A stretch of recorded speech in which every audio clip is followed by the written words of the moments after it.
Welcome to the Explainer. Okay, let's dive into this. Today, we are unpacking a seriously fascinating, totally mind-bending metaphysical concept from the channeled philosophy of Bashar. We're going to be looking at some absolutely profound ideas about consciousness, our perceived universe, and how we actually interact with reality itself.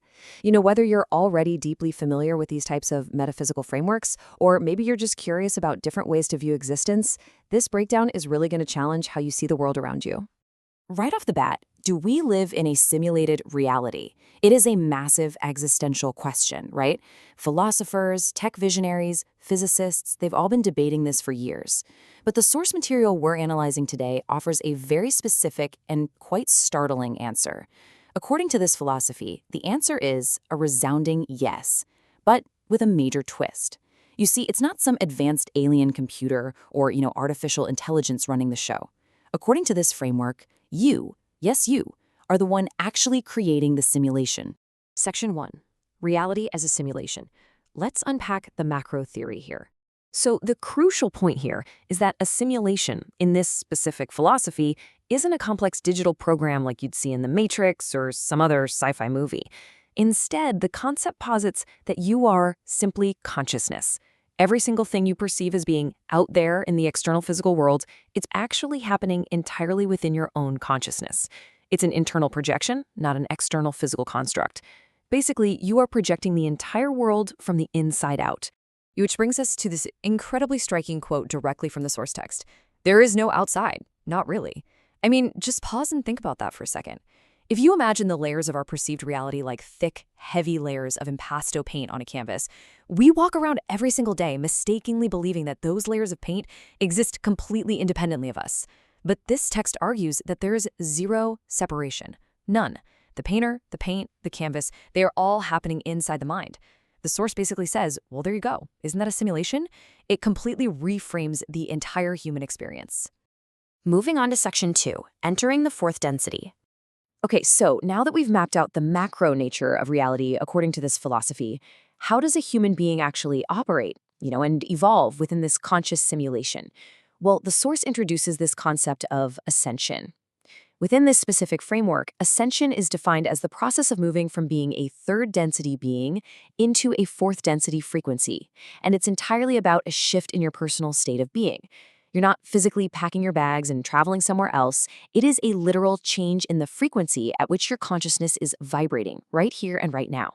But of course, let's be real. Changing your fundamental frequency comes with some very real-world friction. The text addresses a super common, very human problem, feeling disconnected from loved ones when you start growing or changing. A key assertion from the source is that a natural symptom of moving into a different frequency is a disassociation with friends and family who may not choose to be compatible with it. Now, it's presented here neutrally. It's not framed as a tragic, permanent loss or a failure of your relationships. It's really just a mechanical, natural symptom of two frequencies no longer matching up. It's exactly like two radio stations broadcasting on completely different waves. Section 3, shifting timelines and relationships. So, what actually happens next? If you experience that frightening dissociation, what occurs if you just continue on your path anyway, despite those initial fears of losing the people you care about? Well, the source describes this fascinating progression, and this brilliantly illustrates the shift. We start with the old reality, which is characterized by that fear and the painful dissociation from your original friends and family. But the questioner in the source material noted that because some deeper part of them felt the path was right, they kept going. And that leads to the new reality, where they were suddenly seeing those exact same friends and family changing in a much more positive way. The friction just disappears. But here is the massive metaphysical twist. Why did they seem to change? According to the text, those original people didn't actually change their core selves just to please you. No, instead, you shift to a completely different reality where the versions of those people that already exist in that specific reality are more in alignment with the internal changes you made within yourself. Because reality is just a projection of your consciousness, right?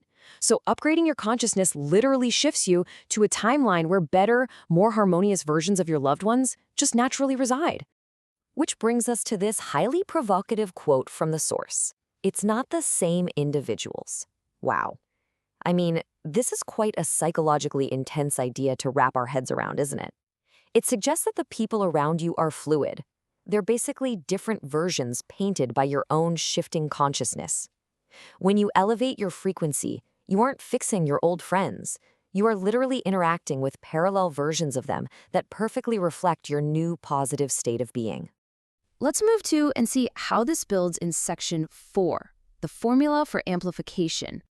Okay, so let's get into the actionable micro-level advice, because the logical next question asked in the source is, how do I amplify this? How do I intentionally keep this positive momentum going? Well, if someone wants to deliberately amplify their fourth density frequency, the source says you absolutely must do these three things simultaneously. Step 1, act on your highest excitement. Basically, follow the thread of what genuinely thrills you in any given moment. Step 2, do it to the absolute best of your ability, give it your all, taking it as far as you physically can. And step 3, which honestly might be the hardest one for most of us, have absolutely zero insistence on the outcome. None. You take the action for the pure joy of the action itself, completely detaching from what you expect it to produce. Now, what's really interesting about this slide is the definitive, almost blunt nature of this statement from the source. The text claims this is the absolutely only formula that is necessary to amplify your frequency. There are no complicated rituals, there are no hidden steps, no massive rule books. It all literally boils down to this bottom line. The text even anticipates our human skepticism, noting that if you don't want to believe it's that simple, you certainly don't have to, but it is. It's such a fascinating look at how we often resist believing in simplicity when it comes to profound personal growth. We just prefer to overcomplicate things instead, don't we? As we wrap up this explainer, I want to leave you with a question to chew on. Based on everything we've unpacked from this source material today, if your external world is genuinely just a reflection of your internal frequency, if there is no outside not really, what reality are you choosing to paint today? It's an incredibly powerful lens through which to examine our own relationships, our internal states, and that friction we sometimes feel in daily life. Are you operating from fear, or are you acting on your highest excitement with absolutely zero insistence on the outcome?